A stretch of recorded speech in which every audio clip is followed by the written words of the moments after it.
Was it scary? Oh, hell yeah.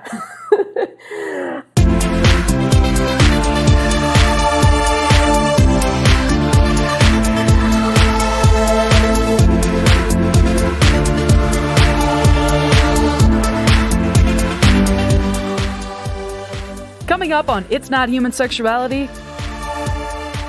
Ugly stories that you read about immigrants, I kind of experience all of them, like being locked in a house, not allowed to talk, disconnected from the world, locked the computer, no phone, no food. And we are happily married for about a month. And then everything just turns into unfortunate emotional abuse. It's not the teachers and educators' job to raise my child. It's my job as his parents. We are talking Romania. Everybody's white, everybody speaks one language. If we made it so far in life and we go through everything that we went through, there is nothing that we cannot handle.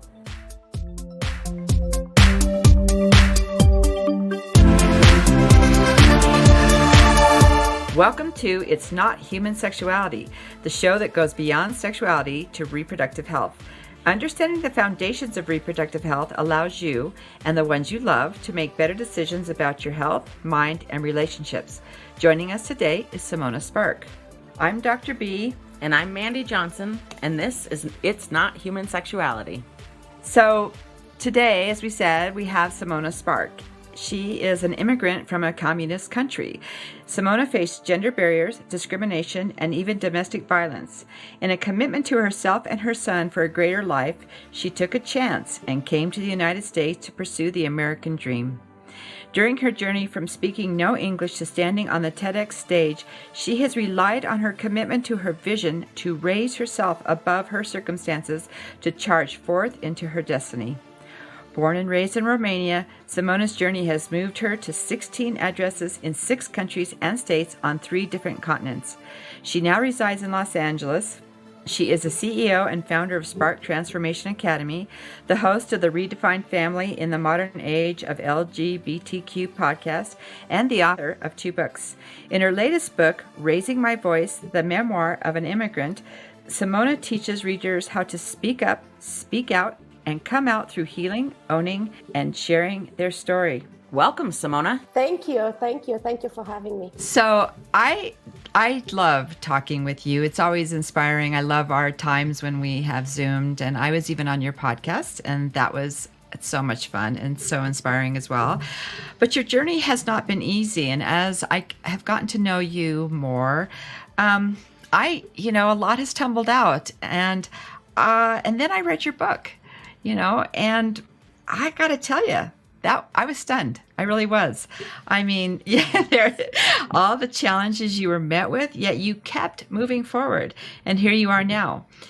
Can you give our listeners your story up to your current date where you are now? Yes. So as you said, born and raised in Romania, and I think the biggest turning point as an adult was, having my first husband saying that he doesn't want to be married anymore. And was like literally easily saved over the morning coffee. Like I did not expect that. I thought that I have the best relationship ever. It's been a 14 years relationship. We grew up together, right? I was in very rough shape. All I knew is to work hard and to prove others that I could make it. Right? So that was the first starting point, just to prove others. So I took a second job and a third job, and I bought a piece of land, and I built a house, raising my kid as a single mom, but yet I was still facing, the things that didn't sit right with me was the culture that it was back then. I cannot speak what the culture is right now because I don't live there anymore. But back then, it's just, I didn't know what is it that I want, but was very clear what is it that I don't want. And what I didn't want is I didn't want to raise my kid into a culture where the most important thing is the title on your business card and the car that you are driving and the brand of your clothes. And on one hand, and on the other hand, as a divorcee, I was treated like I was not worth it. Like nobody will ever love me again. Nobody will ever touch me again because this is not a virgin anymore. And who the hell is gonna want a consume woman that also has a child? And it's just, it's just like just going down, down, down, down. And I'm like, hell no, I'm not going to raise my kid with this. But I didn't know what is it that I want to raise him with instead. I had no idea. So whatever courage or craziness or a combination of both, I'm like, I just need to get the hell out of here. So that was the reason I left. So I left. I left the United States. And I was 33 at that point. My kid was 6. And we came here, having no friends, no family, and speaking no English. Was it scary? Oh, hell yeah. Now, keep in mind, the moment that I arrived here, I was not in a good shape. I did not trust myself. My self-esteem was under the sea level. But all I learned just by visiting before I decide to move, what I learned is that there is so many cultures here and it's easy to get lost and you're not that damn important, everybody to pick on you. Mm-hmm. And the most important thing that actually have me decide to move to the United States was that as a single mom, as a single parent, as a divorced woman with a little child, I was treated as someone who's brave to make a life on her own. And I was like, what? I'm actually not that much. I actually not the last person in a line. Like, really? There is another way of living when people actually respect me for this status, like the opposite of what I experienced. Mm-hmm. And I said, I think I could do this. The only impediment was like the language. Like, okay, I know how to count from 1 to 10, and pretty much that's it. and some bad words, because you have to learn those first. So the driving force there was my son, because I put him in a kindergarten, and before you know it, like less than 2 months, I'm kidding you not, he starts speaking English. So here I am in the park, watching my kid playing with other kids. I'm there in a tourist dictionary learning words from English to Romanian and from Romanian to English. And then I just capture a dialogue between my kid and other kids, and I had no idea what they're talking about because they're speaking English. And that freaked me out. Yeah. To the bones. And in the same time was the biggest motivator, like, okay, I need to get my shit together and start learning this language, pretty much. So hit the books, turn on the radio, watch television, and put myself into ESL classes, right? And to be honest, I learned everything that my kid brought from school, every single piece of paper, and they bring a lot of papers, kindergarten, here in the United States. They do. I read all of them. I learned all the songs, like 2 balls are walking, the first one do the talking. I learned them all. That's how I learned English. I love it. That's great. Yeah. That's a great perspective. It is. Well, it's a good way to learn English. That's what it's a complicated learning, language, first of all. But yeah, cool, fun. So that we get to that point, and I met a man, and he treated me like I'm the queen of the queens. And there you go. Before we were married, and we are happily married for about a month. And then everything just turns into unfortunate emotional abuse, like very fast and very deep. And I was not prepared. So from there, whatever ugly stories that you read about immigrants, I kind of experienced all of them, like being locked in a house, not allowed to talk, disconnected from the world, locked the computer, no phone, no food. So I learned how to portion of a box of mac and cheese and cook it spoon by spoon to feed my kid, and make a math lesson out of it. Like, this is how we could split it. Let's pretend that for 1 week we have no food because we don't know when the food is coming. So portion it in 7, and what that make, and how we cook, and how we split the powder that it's supposed to be cheese. I will never know what that powder is. It's not cheese.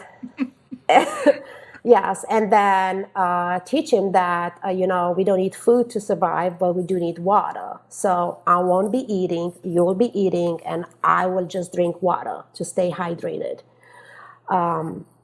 If anything, for all these tough moments, then there's so many of them. I mean, as you say, there is a book, and I don't want to give you the whole book. I want people to read it. But as a parent, and become my work and my business, is what I learned through life experience is that staying honest to my kid was the best thing that I did as a parent, to actually translate to his level of understanding, right, for a 6 years old, 7 years old, and so on. Like, this is where we at. I have no idea what's going to happen tomorrow, and I know it sucks, but this is where we at. This is what we have. So, yes, my kid is almost 18 now, but he's not confused about anything from everything that he was witnessing, because I was just recognizing to him, like, this is where we at. This is what's happening. But Mom, we can't leave the house now. The door is locked. I don't have the keys. When do we leave? When he's coming back. Do you know when he's coming? I have no idea. I would like to play with the friends. I say, I know, but you can't, because we can't leave the house. Oh, my. Yeah. So, and as we talked about in your book, you explain how you moved on from that nightmare. I don't know how else to describe it, really. I mean, I think it's a nightmare. It's sort of like you were excited to be in the United States. You felt for the first time not invisible, and you felt some ability to be respected, and then it probably felt like backsliding for you, or what now is every place like this? Is every place like where you left, your country, this country? Is everybody like this? And but you found yourself, you got out of that and you moved forward. You're now living in LA. Your new book hit the top in 2 categories. That's pretty exciting. I'm sure you're thrilled about that. And I'm shocked about that. Well, but happy and celebrating, and yes, and grateful. Yes, but I read your book, and so it's not a surprise to me that it hit those top categories. It's a great story. And that leads me to, this next portion of who you are. You're a life coach. And I know that your life experiences drew you to that, probably, but explain to us really what that means for you being a life coach. Because you're certified in several categories. So what is it that you like the most about that? Thank you for asking me that. That's what I love to talk about every day, all day long. Look, when we decided, like marriage number 3, and we decided that we moved from United States to New Zealand, I made the decision that I will never work for anybody anymore. Like I learned a lot, and I went through a lot in life, and it must be something else for me, that a way that I could actually support other people and give back. And that's how I discovered coaching. I did not know about the coaching, right? So I put myself to school, and I started doing all this, taking the steps of programs that you have to learn, to practice, to put the hour in, to get the certificate, and so on. So I started with health coaching, and then how to change a habit, and how to have, a healthy lifestyle and all that. And that was great. But what was not enough, like it was something else. And what is it, right? So then I discovered life coaching. I'm like, oh, this is it. This is what I actually get to talk with people about life challenges, Like, yeah, I want to know how to do that. That I'm excited. And as soon as I dive into that school and start taking clients and so on, it was like, oh, but it's more to the work. And a long time ago, I studied psychology back in Romania, and I'm like, that was still hanging in my brain. Like, I feel like that was not fully completed, and that's what I want to learn how to do. So I dive into transformational coaching, that is more, NLP, and really dive into learning and then practicing with clients. And that's what I'm doing now, supporting clients into upgrading their belief system so they will match their identity, or the other way around. So who we are being, like everything that is happening in our life, it's the life that we created from the belief system that we have. So for me, that was the biggest discovery, to look back to my life, and I said, of course I married an abusive man. That was exactly what I needed at that point, because I was someone who believed about herself that she's not worthy, that she's not allowed to talk, that what she says is not important, that she's not qualified enough to have a say-so in anything. So therefore, she make herself being right by finding this man that emotionally abuse her and doesn't allow her to talk. And just to make sure that she's right, let's put her into a different country that she doesn't even speak the language. So who she is, it's matching her beliefs. Yeah. It is. I can see that. But did you know he was going to be abusive? Were there signs of that? Right. So but there's the attraction to the spirit of it. I was talking to my students about this today, because I was talking about self-esteem and how important it is to, and I what I told them is we teach other people how to treat us by how we treat ourselves. How we think of ourselves is what we allow other people to give to us in our lives. And it's very interesting. You literally just explained in a much better way what I tried to tell to my students today. I mean, it's what you believe about yourself, and that's what you allow other people You're saying that's the energy that draws other people in? Yeah. But the self-worth that it's inside, that it's in our soul, that's coming from the belief system. So whomever listens to this is like, no, do not blame yourself for whatever life you create for yourself, even though the self-esteem is low. The work that we could do, and we get support, coaches, therapists, whatever support you have available, is to work on that self-worth from inside out. Like, look into the beliefs, because those are not even, most of them are not even ours. We didn't choose them. They've been passed to us by parents, culture, school, society rules, blah, blah, blah, from generation and generation. It was just like, it's programming. They just give it to us. Nobody asked me, hey, do you want to believe that? No, they just give it to me when I was 3 or 5 or 6. And then I went to school, and we've been abused, and we've been like, smack our, head to the blackboard because we didn't have the right answer, and that was allowed. And better don't let the parents know that happened, because then you get the second round at home. So you grow up with that, right? And then you believe that if you say something wrong, you're going to be punished, you're going to be in pain. So therefore you have a choice. If you say it wrong, you think that you deserve it, or if you're afraid to being hurt or being in pain, you don't say anything, so you never speak up. So, of course, if the self-worth is so low, it's not enough support to actually build some boundaries and say, yeah, you cannot touch me. Like literally today, I could stand up and say, there is nothing that you could say that is going to hurt my feelings. But guess what? It took me 40 plus years to get here. I consider myself a pretty strong-willed person, and pretty self-sufficient, I guess, or whatever. But there are things that people can say to me that still hurt my feelings. Ooh. Yeah, I was going to say the same thing. I'm pretty confident. I think confident. I'm pretty confident, but I would agree. My feelings still get hurt. Yeah. So. Well, it's really interesting, because when I was teaching at the university, and students would, and this is when they had papers and things like that, and they would be sitting there reading the paper, in class, and then fast forward to them beyond their cell phones or whatever, and some of them might even be sitting in the front row. And one day I said in class, I said, I know you all find this really hard to understand, but professors are people. We have feelings. We see you. What you're doing is rude. It hurts our feelings.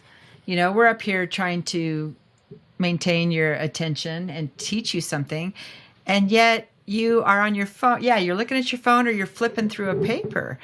And the looks on their faces were shock, because I think I really got them with professors are people.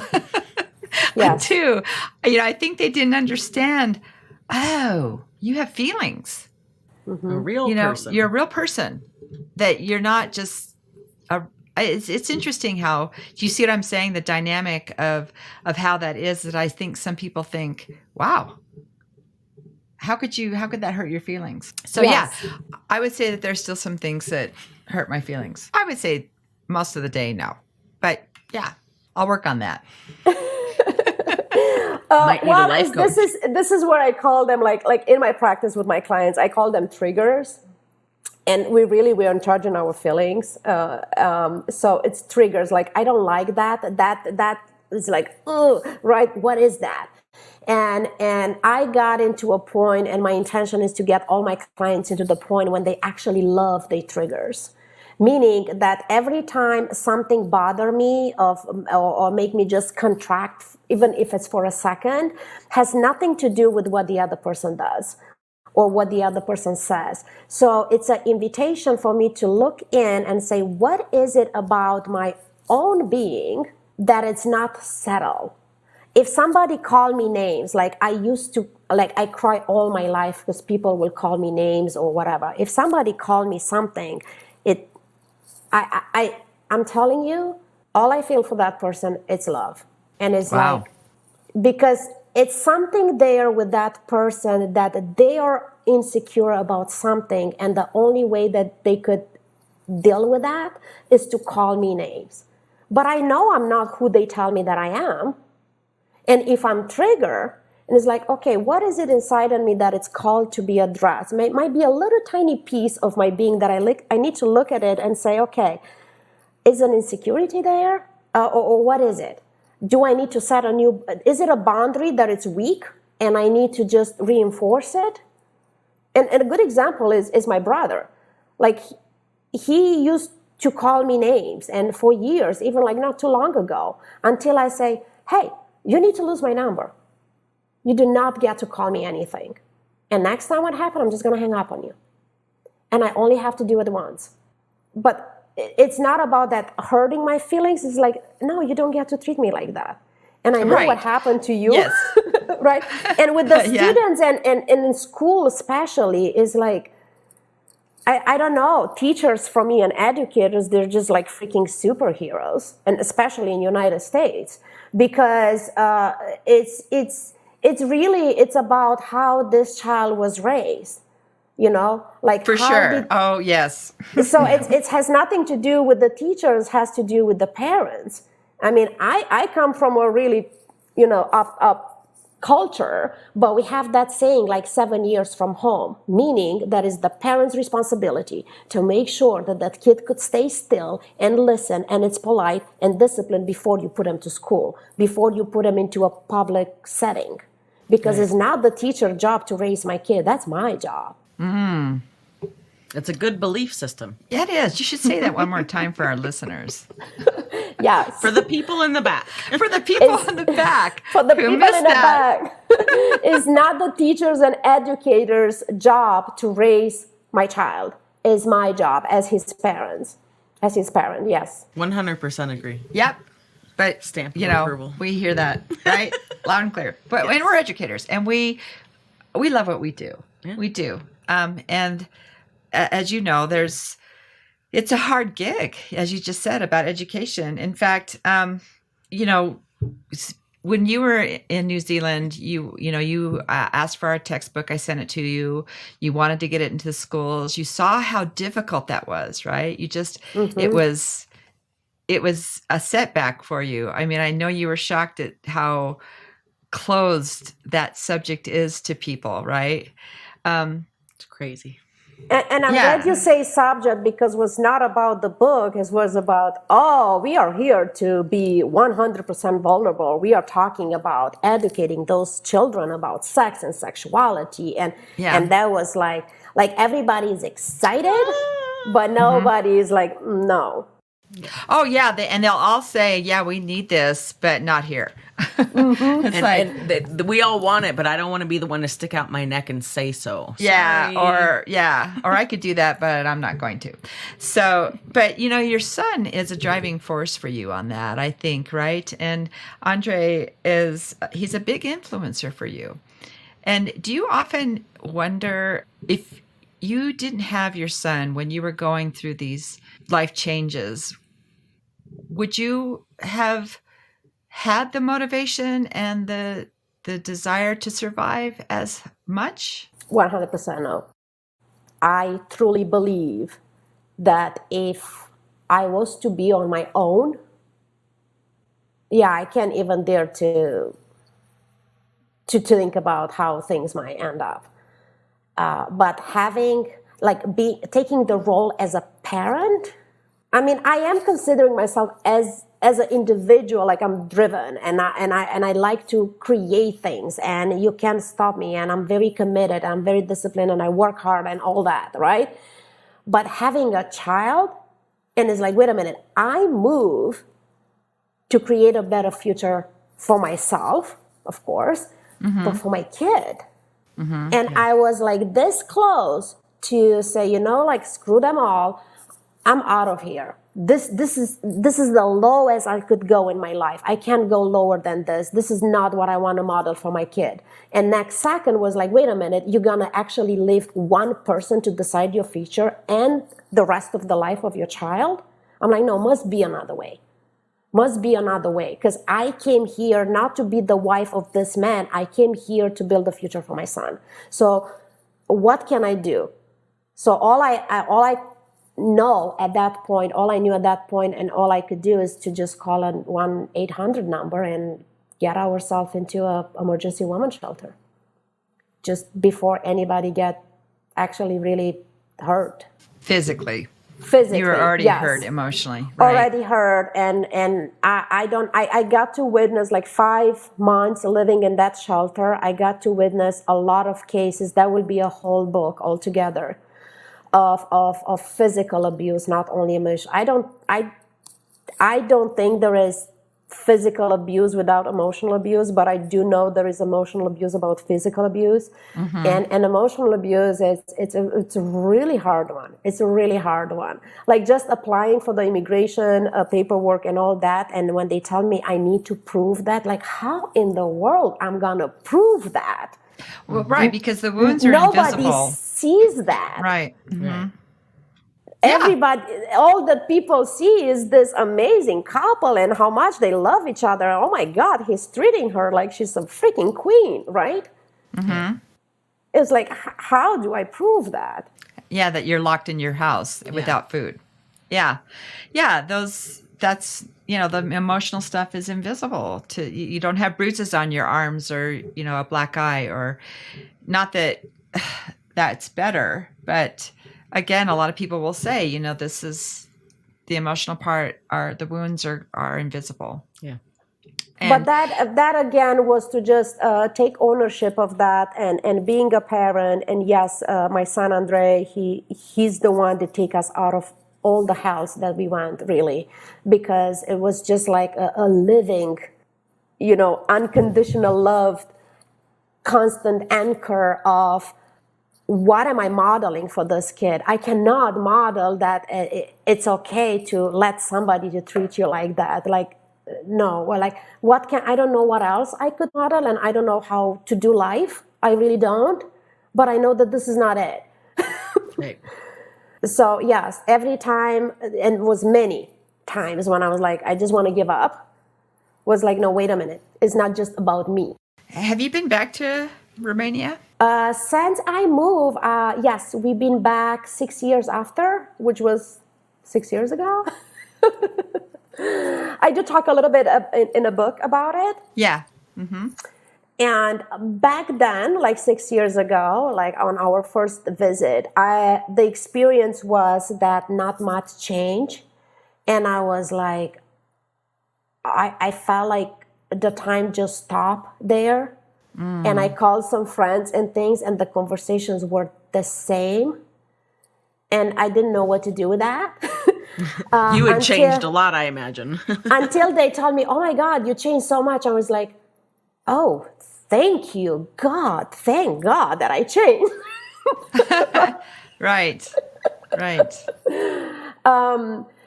But not to sound arrogant or whatever. It's just that, including when it's coming in a relationship with my family, I have a better understanding of being just on the phone is really hard to, like, they are who they are, and I know who they are because I used to be that person, right? Living like that and with that belief system. And I was trying so hard to try to explain to them, pretty much explain everything that I do and how I live my life. And they have no way of understanding or comprehending. And going back to Romania was, oh, wait, I understand where they're at because I've been here, but they cannot understand where I'm at because they never been there. So, but yeah, even if they don't understand where you are, surely they're proud of you. That could be a separate conversation. Okay. Yeah, there's that. Okay. There is that. But even with that, because I see that even with my clients, like in my practice, like we usually, people that evolve and they look in expanding more and more, that doesn't mean that the family will evolve with them. And a lot of my clients are facing that with, with the life partners or with parents or, a brother or sister. And that is what's happening. It's like, wait a minute, I am going there and I'm doing all this work and I'm shifting beliefs and I'm becoming this person. Now, the fortunate ones, they are evolving together, or at least kind of like not too big of a gap between the speed of evolving. But most of the cases, and that's the case for my family of origin, is that the gap is so big that you can't just close it with one conversation. Like Sure. we are literally living in a totally different world. We have Sure. a totally different view of the world, of everything about the world. We just like in two different planets. Yes. Yeah. And that's okay. Are you the only one in your family who speaks English? My sister speaks a little. Yeah, she does. Like she could, have visit US and ask for directions, for example, which I couldn't when I got here. Are you the only one that's moved away? No, actually, my brother moved away first. He used to live in Italy for more than a decade, but then he moved back to Romania, and I think that makes him a little bit different compared with the rest of the members of the family, because he got a understanding of how is it to be by yourself in the world, and expand his mind of like different cultures, different colors, different languages. Like all that is just like, it's so much shock. I mean, we are talking Romania. Everybody's white. Everybody speak one language. Or maybe some Hungarians in Transylvania. We don't see people of color. We don't talk LGBTQ. Like none of that, right? So I needed to learn a lot when I moved, and I needed to grow really fast. But again, because I have a son. And even all the things that I did not like, and trust me, it was a lot of resistance with a lot of things of how life it's lived in United States. I literally try everything. I'm like, wait a minute, I'm about to raise my kid in this culture. So it's my job and my responsibility to learn about it. And the first thing that I did is stay away from Romanian communities. Oh, really? Yeah. Interesting. Yeah. Yes, because I needed to learn the language, so I was not interested in speaking Romanian. I was interested in speaking English, and I needed to learn, how do you do life here? Yeah. So, and then really connecting with all kind of different cultures and different ages, and just just learn. Because I'm like, my kid is in school, I look in his classroom and it does not look like the classroom that I've been in. This classroom has all kind of colors and size and shapes and clothes and traditions. And it's my job to prepare him how to interact, with kindness and with acceptance, which I never learned as a child. So that's that. Yeah. It's very impressive, everything that you chose for your life and that you did on purpose to make your life better. I mean, it's very inspirational, but it's also very impressive. Like, bro, for sure. Yeah, I mean, and well, thank you. Yeah, of course. And I mean, I think that, and that's really what we want our listeners to understand, is that this was not well, let me preface this. In the United States, or maybe just me in particular, we use a lot of slang or sayings, right? And so for you, it wasn't a walk in the park, what we would call a walk in the park, meaning it wasn't a stroll down, a sunny easy lane. Yeah, it wasn't easy. And for you, and I'm sure our listeners are gathering that your goal was just to move forward. Mm-hmm. It's like I try to tell my kids, sometimes fear can be immobilizing, where we just we freeze and we can't move out of that. But for me, fear for me is mobilizing. It forces me it turns my brain onto high, and I have to start thinking about moving out of the fear and moving into solution. Mm-hmm. And when I read your book, that really resonated with me, because that's your story. That's what you did. That's what you do. And I know that's what you're doing for your clients now, right? Is moving them out of fear and moving them into solution. We actually update that a little bit, and we say, hey, fear is always going to be there, and you have to make it a friendly member of your team, because it's as soon as you experience fear, that means you are about to step out of the comfort zone. And then you get to decide, do I want to expand? Do I want to explore this unknown territory? That's why I'm experiencing fear. I say, okay. And I have this thing, like, you take it, you put it in your pocket. I'm like, yeah, I hear you. Okay, we are good. We are safe. We're not going to die. We're going to take this step and see what we discovered there. But fear is not something to avoid. It's like to embrace. And it's just another invitation. Hey, you are about to up-level your life. You are about to learn a new thing. You are about to expand your comfort zone. So then, I make friends with fear, as I make friends with triggers. Like, they keep me alive and they keep me safe, and they give me the reminders, like, you're not stagnant. You are making shit happen. Yeah, that's such a good point. So we're coming to a close, but I just kind of want to ask you one more question. And when you're working with your clients, are there times with you where you feel like your client might just really be on this verge of breakthrough, like you're just so close to getting there, and they retreat? They're not my clients. They're not my clients. No, I'm being like, sassy here. Yes, I see that a lot, and that is my job.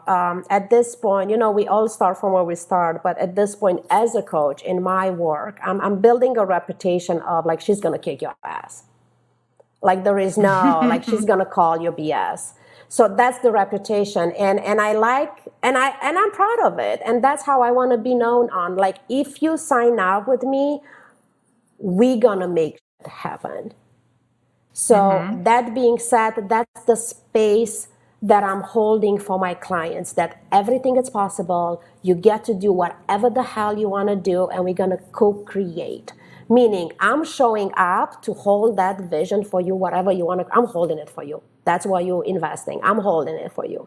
And every time you want to hide, I have lights. And I put the lights, like, oh, you're hiding there. Let's pull that part out and let's look at it. Because there's nothing that we cannot handle. If we made it so far in life and we go through everything that we went through, there is nothing that we cannot handle. So in every session is not just being on the edge of the breakthrough or a breakthrough, is like multiple breakthroughs in the session. Just showing up in a session and knowing that you are seen and heard and you get to say your truth, that's transformational right there. Because most of the people, they don't have those spaces. And when we talk about preteens, because I do some workshops with preteens and teens, especially in LGBTQ space, the rules are clear. Like you come here and you say whatever the hell you want to say. Right. That you could not say in your own house. Like this is where you let it out. This is where we witness you. This is where we see you and we applaud you and we love you for who you are. So let us see you. Love that. We love that. Yeah, because we do a lot of work with the LGBTQ population, and and it's important. It's just been a pleasure just having you on. It's just so inspiring, and I just love seeing your smiley face. I miss seeing you. We should talk more. Thank you so much for having me. It's so good to meet you. Listen, when I contacted you first time to invite you on my podcast, I was just, just a scared little girl, right? And to be here is just another evidence that, oh, wait a minute, did Betsy invite me to be her guest? And I know it sounds like an ego thing, but it's also is the reality of things, right? And thank you so much. It's such an honor, and I love your work, and I love what you do in your organization, and I cannot speak about you and your manual and look both ways. Like I cannot speak enough to so many. So thank you. Oh, you're welcome, and I'm sure our listeners are going to get a lot out of this. Can you, if they want to get in touch with you, I know you have a Facebook page. It's Spark Transformation. It's Spark Transformation Academy. The best way to contact me is just my website, Simona Spark. It's simonaspark.com. That's the website, and everything is there. All that I do, the book, the podcast, the coaching, the speaking engagement, everything is there. That's my business card. Yes, and I think if people want to really know you and know what you're capable of and how you are going to help them, they definitely need to read your book. Yes. So shameless plug, Raising My Voice. That's the name of the book. That's not available shameless. On Amazon. No. There you go. Yes. Raising My Voice, the memoir of an immigrant. Simona Spark.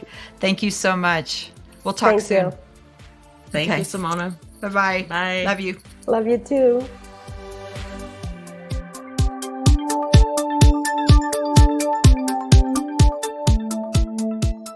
Yeah, well, I mean, she was seriously inspiring. That was, I haven't read her book, so I didn't really know what to expect. But I mean, wow, I'm impressed.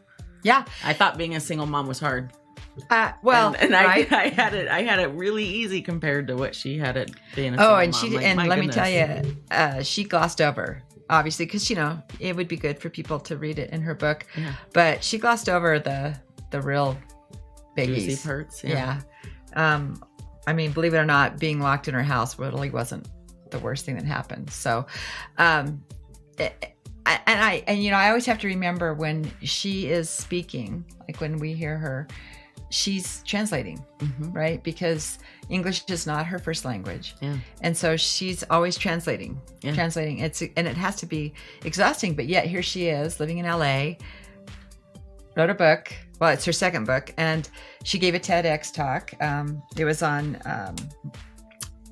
more than one genders. This was... Is that how you met her, was through TEDx? No, I actually met her through a colleague of mine, and he recommended that we talk, and we did, and it was obviously a good match.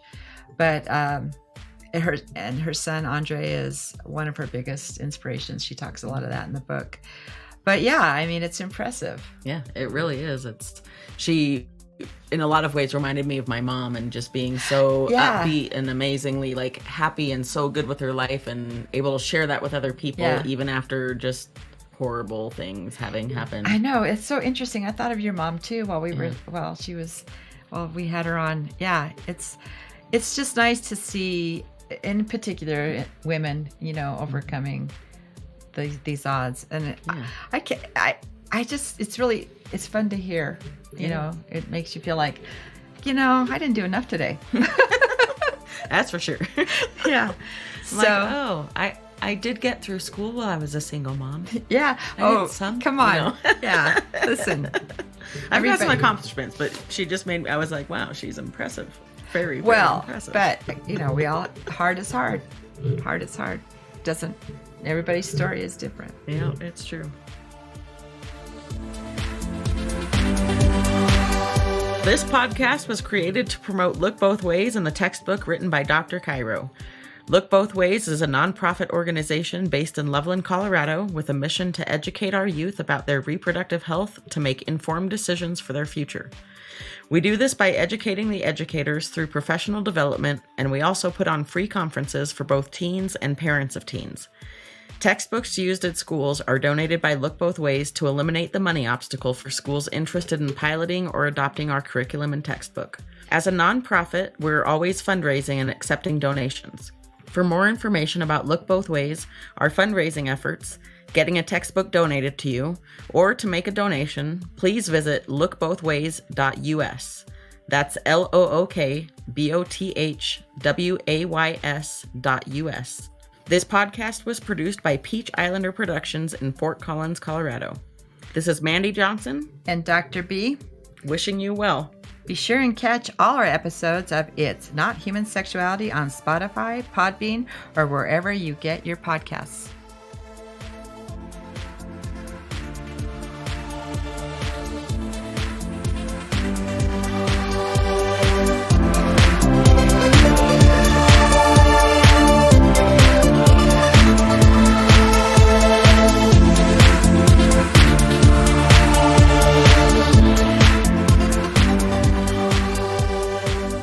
So all my life I've been told that I talk too much and too loud, and that's unacceptable.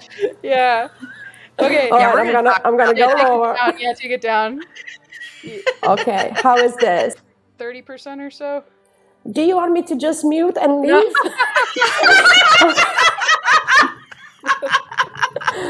No, it's like